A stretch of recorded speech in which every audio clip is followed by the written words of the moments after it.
sudah siap hari ini. Untuk itu kepada Mbak Sriani, dipersilakan untuk memaparkan presentasinya.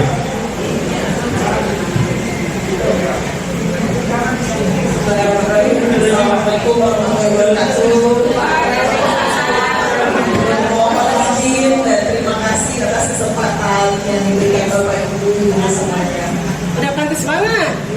Terima kasih saya ucapkan yang saya hormati Bapak Agus selaku Wakil Kurikulum dengan stafnya Batin. Terima kasih dan yang saya hormati Bapak Usai selaku wakil kesiswaan dan stafnya Pak Harto yang saya hormati juga Pak Mahrus.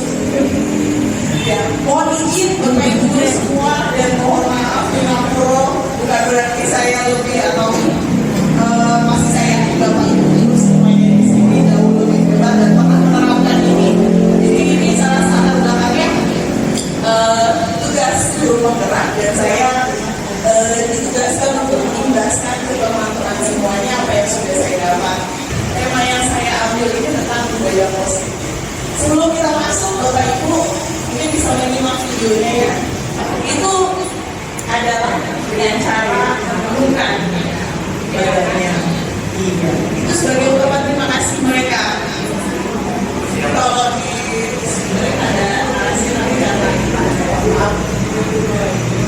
menurut negara-negara yang lain, sikap seperti itu aneh, termasuk budaya kita di Indonesia. Jadi dengan cara mengungkapkan terima kasih, bahkan di sini ada video menerangkan bahwa anak kecil ada patung selamat datang, dia akan selalu menunjukkan mengikuti. Dan uniknya di Jepang tersebut, pada tingkat SD SMP itu anak tidak diantar ke sekolah. Mereka sendiri berangkat dengan cara mandiri. Dan yang paling kita dari sekolah bahwa anak-anak di Jepang ketika SD TK dituntut untuk mandiri dan menghargai, menghormati.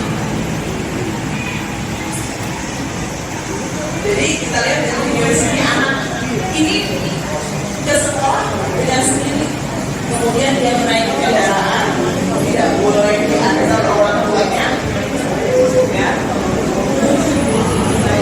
Suaranya. Kemudian waktu semuanya sama.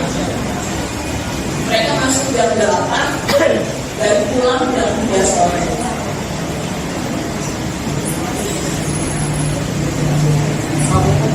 Ya. Nah, di sini saya pelajari dari video ini, anak-anak itu melakukan ada hukuman. Jadi ketika dia bertelat, itu sama gurunya dikasih tahu bahwa telat. Next berikutnya, ketika dia telat lagi, mereka akan diskors. Nah, yang paling unik adalah ketika menyiapkan makan siang. Mereka sangat senang sekali antusias ketika mulai makan siang. Di sana yang perlu mereka bawa ketika makan siang hanyalah suket alat makan, sikat gigi, dorok lagi, cangkir, makanan, produk. Jadi makanan semua sudah disiapkan di sekolah. Nah, pada saat mulai mau masuk jam sekolah, dibagi kelompok. Ada yang bagian bersihin, menyiapkan ini. Jadi kelompok itu disulap jadi restoran. Kemudian ada yang bawa makanan dari dapur sekolah. Dibagi-bagi kelompoknya, mereka tertib sekali. Nah, ketika makan, guru kelas dengan ketua kelas membagikan makanan yang sama. Ada yang dapat roti, ada yang dapat susu. Makanannya juga sudah disiapkan semuanya. Mereka makan bersama ketika makan siang. Setelah selesai di tempat yang sama, mereka gosok gigi dan sikat gigi yang dibawa bersama gurunya sama-sama. Dan kalau sudah selesai, mereka sendiri membersihkan tempat makan. Bahkan mereka harus membersihkan sampahnya. Jadi bisa memilih sampah yang ada di menu makan siang mereka. Bahkan kita lihat membersihkan bekas susunya itu dibersihkan kemudian dikumpulkan. Piring-piring mereka jadikan satu, ada kelompok yang bagian membawa ke dapur. Dan mereka cuci setelah selesai membersihkan kelasnya, sekolahnya. Membersihkan itu tidak hanya di luar kelas, bahkan di sudut-sudut sekolah, toilet, tangga. Mereka semua kerjasama. Gurunya pun dibersihkan. Nah, ini ada satu kisah dari seorang anak kecil. Ketika pulang sekolah, kita kan membantu mamanya. Diperintahkan oleh mamanya ke pasar ya, nak. Diperintahkan sampai dicuri sambil membawa sampah yang akan diolah, ditaruh nanti di bagian supermarket, di bagian sampah mana, sampah mana, dimasuki lah. Nah, si anak kecil ini tuh milih sampah, bawa dari rumah sampah, pulangnya bawa sayur makanan yang dibelanjakan sendiri. Kira-kira berapa ini bapak ibu anak-anaknya? TK. TK ya. Itu handphonenya keren. Inilah kebudayaan sekelas. Kenapa sih bisa seperti ini? Kira-kira anak Indonesia bisa nggak ya begini? Ketika berbaris itu mereka ke sekolah berbaris. Jadi di sana orang tua itu ada bergantian tiket untuk menyeberangi memantau anaknya. Hanya sampai sini mereka sendiri akan pergi ke sekolah masing-masing. Kita lihat tulisannya loh, sesuai urutan. Ketika ada mobil di stopin, mereka berbaris. Iya, enak ya. Coba di kita. Ketika dini sudah diajarkan memilih. Ketika dewasa, ketika bekerja, ini adalah situasi ketika mau masuk rel, mau masuk kereta, maaf. Kalau kita kayak gitu, Tapi ketika yang di luar nggak akan masuk sebelum yang di dalam gerbong kereta itu keluar.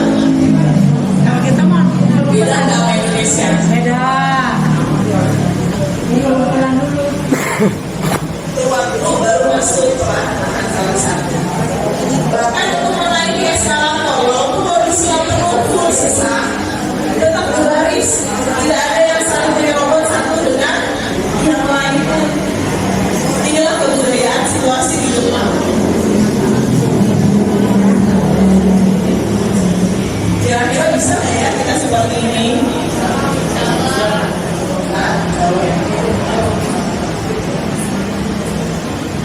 Kenapa bisa seperti ini? Saya baca beberapa artikel, ternyata ini sudah diterapkan 60 tahun sebelumnya. Jadi kira-kira waktunya kita tanya. Pasti sangat membutuhkan waktu yang yang lama sekali. Ini 60 tahun. Terima kasih Pak. Bertujuan untuk menumbuhkan kesadaran dan memperdayakan anak untuk melakukan sesuatu tanpa sogokan, tanpa ancaman maupun hukuman.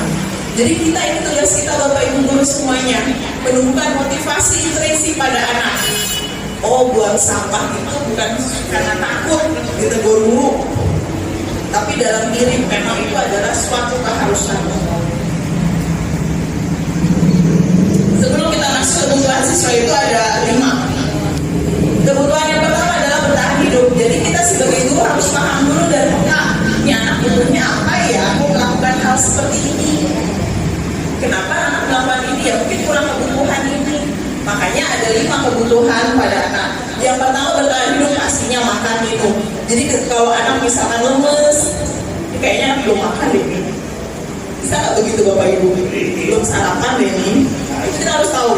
Kemudian kasih sayang dan rasa diterima. Ini anaknya capek banget. Si A ini tingkahnya begini-begini di sekolah. Ketika kita lagi ngajar, dia bahasanya cicilan. Itu kemungkinan dia kurang kebutuhan kasih sayang dan diterima.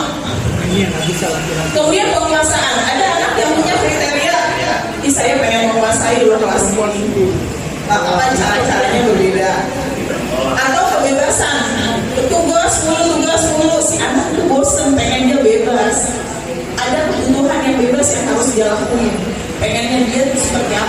jatuhnya adalah kesenangan.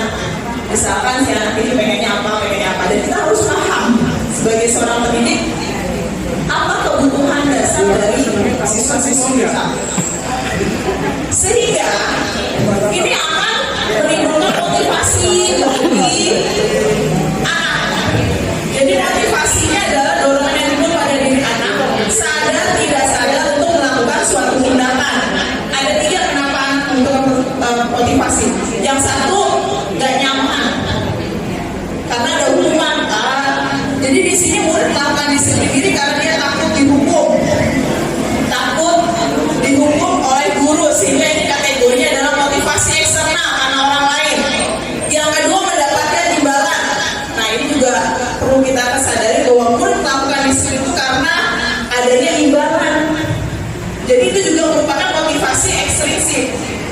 Nah, kita dituntut untuk murid yang ketika melakukan motivasi itu menghargai nilai-nilai kebaikan diri sendiri, karena ini berasal dari dalam diri murid tersebut. Ini tugas kita Bapak Ibu Guru semuanya. Di sini ada konsep kedisiplinan yang dengan identitas gagal. Ada berupa yaitu namanya hukuman dan penghargaan. Ini dikategorikan adalah disiplin yang nantinya akan membuat konsep kegagalan sebenarnya. Yang sehari-hari kita bisa introspeksi diri ya Bapak Ibu Guru semua. Kalau hukuman itu biasanya tidak nyaman, itu salah. Tidak nyaman, memaksa, takut. Bahkan murid menyembunyikan kesalahan karena ketakutan tersebut. Kamu begini ya, kadang-kadang enggak, Bu, berbohong jatuhnya. Bahkan murid menjadi rendah diri, malu ketika dihukum. Tapi beda dengan penghargaan. Penghargaan yang di sini yang dimaksud adalah penghargaan berupa barang. Beda dengan penghargaan yang melalui ucapan kalimat positif. Itu apresiasi. Di sini juga dikatakan konsepnya bisa gagal karena tidak efektif dan bahkan merusak hubungan sesama teman. Iri. Mungkin dia mulu yang dapat hadiah mulu, saya nggak dapat. Nah itu. Atau mematikan kreativitas. Anak akan berpikir, udah sampai segini aja saya sudah dapat, nggak perlu lebih. Sudah dapat berupa barang dari guru, misalnya guru kalau biasanya ada guru yang karena kalau bisa jawab saya dapat cepat loh, itu ternyata fokus dari kegagalan. Atau komputer dengan sistem ranking, nah ini yang sudah diterapkan di 13, tidak ada sistem ranking karena bisa mengakibatkan anak juga iri, bahkan mungkin bisa berpandangan ya saya dapat ranking 1 menghalalkan segala cara untuk mencapai dan akan merampas harga dirinya. Kalau konsep yang sukses, konsep disiplin dengan identitas sukses itu berupa namanya konsekuensi dan resistensi. Konsekuensi ini biasanya penyataannya jangka pendek. Jadi misalkan ada anak yang melupakan air di meja, kita sebagai guru, Doni, kamu sudah melupakan, konsekuensinya kamu harus mengulang. Dia baru melakukan. Benar gak Bapak Ibu? Nah, itu bisa hanya jangka pendek saja, tidak jangka panjang. Kemudian perlu monitoring. Kadang-kadang anak sudah melakukan, kita bikin dulu. Sudah melakukan belum ya? Itu jatuhnya adalah konsekuensi. Atau stimulus respon, itu ketika melupakan, dia tidak langsung gercep. Tunggu respon dulu dari gurunya baru dia lakukan. Ada di sini murid biasanya menghargai peraturan, bahkan dia kehilangan waktu untuk menemui Pak saya silakan, mohon maaf. Kita di sini saya tidak Bapak Ibu, pasti tidak ada pengajar. Terima kasih Bu Asriani, Pak Agus Mohidi, Bapak Ibu. Ini saya sudah berbagi cerita, berbagi pengalaman dari orang Jepang juga. Terkait juga setelah saya melakukan, saya terinspirasi daripada kegiatan Piala Dunia 2022, khususnya supporter Jepang. Dan belakangan setelah saya lakukan aksi nyata dengan inspirasi oleh supporter Jepang di grup kedinasan, Miss Juni membagi pengalaman juga dari Profesor Silva ternyata setelah saya baca, oh alhamdulillah saya sudah melakukannya. Boleh saya berbagi cerita ini, dan mungkin saya juga ingin mengajak Bapak Ibu yang lain, pernahkah atau ceritakan aksi nyata dengan inspirasi ini? Namun saya sedikit karena saya ada pamrih apa yang saya lakukan, ternyata tidak direspon dengan siapa yang saya tuju. Akhirnya saya tepis. Jadi begini awal cerita. Setiap kegiatan lomba atau sepak bola yang diadakan di Qatar dilakukan, saya selalu tidak nonton siaran langsung yang nggak ada, karena nggak ada paketan ya itu pun nggak dapat punya STB zaman gampang. Akhirnya saya nonton lagi salah satu stasiun TV kalau pagi habis subuh ada spot 7 di sana. Kapan saya tunggu? Oh, ada berita menarik bahwa supporter Jepang ini sebelum kekalahan, setiap setelah pertandingan selalu ada aksi nyata dan sangat-sangat patut kita contoh. Saya pernah milih juga ada narasumber di MTS. Kita umat Islam hafal sekali dengan istilah hadis an-nadhafatu minal iman. Tetapi praktik nyatanya hanya di orang-orang non-Islam. Di Singapura sana banyak non-Islam, tetapi kebersihannya diterapkan. Tetapi nyatanya kita sebagai pendidik pun sekalipun di kelas hafal an-nadhafatu minal iman, tetapi di kelas, di dalam laji tetap saja berserakan. Artinya kita hanya punya teorinya saja, prakteknya oleh orang-orang non-Islam di Singapura sana. Bahkan pernah dulu saya mendengar kalau membuang sampah sembarangan denda Rp50.000 di sana. Nah di sini kembali lagi kepada terinspirasi dari nonton semangat para supporter Jepang setelah selesai kegiatan.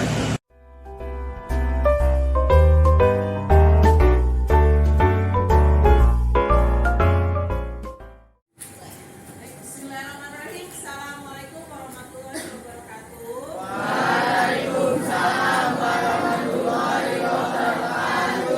Baik anak-anak, kita sekarang akan membuat namanya keyakinan kelas ya.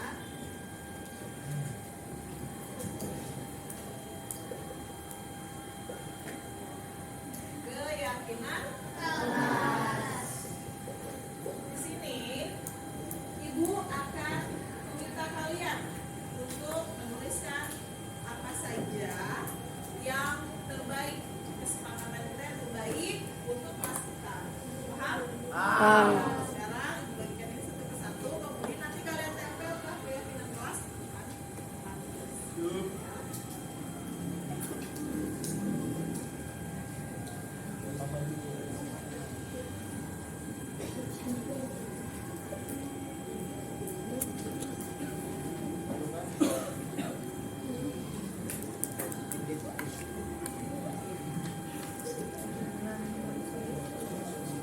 Tulis keyakinan yang kalian ingin kita sepakati ya. Misalkan tidak boleh membuang sampah sembarangan, tidak berisi.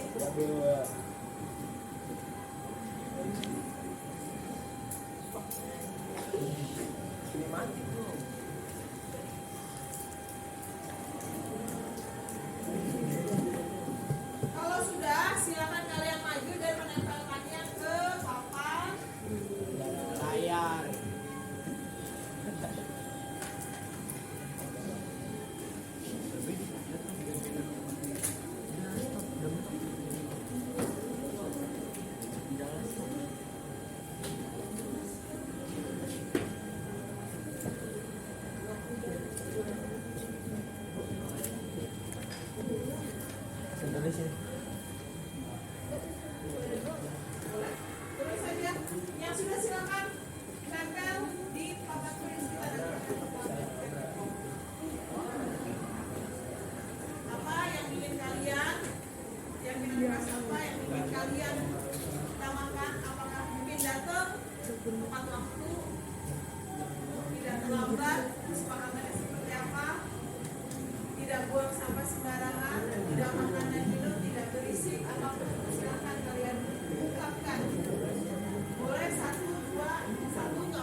keyakinan kelas 7C lebih tentram, disiplin, dan saling menjaga dan kenyamanan kelas 7C.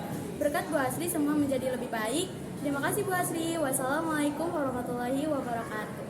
Assalamualaikum warahmatullahi wabarakatuh. Saya Reisa Kaditya dari kelas 7C. Keyakinan kelas yang telah disepakati dan dibuat bersama oleh Bu Asri membuat saya menjadi lebih disiplin dan lebih senang dalam menaati peraturan. Terima kasih Bu Asri, semoga sukses selalu. Wassalamualaikum warahmatullahi wabarakatuh. Bismillahirrahmanirrahim. Assalamualaikum warahmatullahi wabarakatuh. Perkenalkan, saya Susmiani. Saya teman sejawat Ibu Asri dari SMP Negeri 200. Ibu Asri sudah melaksanakan tugas desiminasi dan dalam rangka memenuhi tugas calon guru penggerak angkatan ke-7, di mana beliau memberikan materi tentang budaya positif. Pada kesempatan itu beliau memaparkan tentang budaya positif di sekolah, di mana budaya positif di sekolah yang beliau sampaikan diantaranya materinya meliputi tentang paradigma pembelajaran yang baru, motivasi, kemudian disiplin positif, kreativitas dan sebagainya. Dari apa yang disampaikan oleh beliau, maka bertambahlah wawasan saya dan saya mencoba ingin berusaha menerapkan dalam kegiatan sehari-hari. Insya Allah hal tersebut memiliki pengaruh ataupun dampak positif dalam kegiatan pembelajaran. Ibu Asri juga menggerakkan hati kami untuk membuat pembelajaran yang baik. Beliau juga menggerakkan kami untuk mengikuti program guru penggerak berikutnya. Demikian tanggapan saya tentang paparan Ibu Asri yang sudah disampaikan. Terima kasih, sukses Bu Asri. Assalamualaikum warahmatullahi wabarakatuh. Assalamualaikum warahmatullahi wabarakatuh. Perkenalkan saya Pak Amrul, Kepala Sekolah SMP Negeri 200 yang berada di Lawatan Cilincing, Jakarta Utara. Yang pertama, saya dalam hal ini menyampaikan kepada Bu Asri terima kasih sudah melaksanakan aksi nyata dalam proses desiminasi berkenaan dengan budaya positif yang sudah disampaikan kepada seluruh guru SMP 200 dalam kegiatan desiminasi tersebut. Semua hasil proses pelatihan beliau sudah disampaikan. Dan yang kedua, semoga ilmu yang sudah dibagikan, pengalaman yang sudah disampaikan oleh Bu Asri kepada teman-teman dapat dipahami, lalu dimengerti, dan lebih penting lagi diaplikasikan dalam proses pembelajaran sehari-hari, sehingga akan terlihat perubahan nyata baik dari Bapak Ibu guru yang mengajar ataupun kepada anak-anak itu sendiri yang diajar. Dengan demikian, kegiatan proses pembelajaran di SMP 200 akan semakin baik dan semakin maksimal. Kegiatan desiminasi ini adalah salah satu bagian dari aksi nyata program guru penggerak yang setelah mengikuti pelatihan maka akan mempraktikkannya dalam bentuk paparan kepada teman-temannya. Sekali lagi saya ucapkan selamat kepada Bu Asri. Semoga pelaksanaan proses pelatihannya dan pelatihan guru penggerak dapat dilaksanakan dengan maksimal dan dinyatakan lulus. Terima kasih. Assalamualaikum warahmatullahi wabarakatuh.